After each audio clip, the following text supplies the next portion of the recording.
Aksi begal payudara terjadi di depan sebuah kosan Jalan Kartini, Kota Langsa. Terekam CCTV viral di media sosial. Pelaku datang dari arah belakang korban. Setelah melakukan aksinya, pelaku langsung melarikan diri.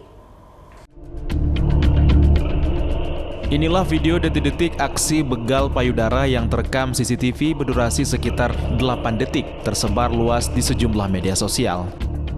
Dalam video tersebut, tampak seorang wanita berhijab sedang duduk di atas sepeda motor. Namun tiba-tiba datang dari arah belakang sepeda motor lain yang dikendarai seorang pria, langsung melakukan tindakan pelecehan dengan memegang payudara. Peristiwa ini terjadi Jumat 4 Oktober 2024 sekitar pukul 19.40 waktu Indonesia Barat. Saksi mata di TKP, Anto, membenarkan disebutnya bahwa korban awalnya menunggu teman yang ngekos di sekitar tempat kejadian. Usai dibegal payudara, korban sempat menangis di lokasi kejadian. Dengan kejadian tersebut, masyarakat sekitar dibuat resah. Polisi pun juga sudah turun ke lokasi untuk mengecek TKP.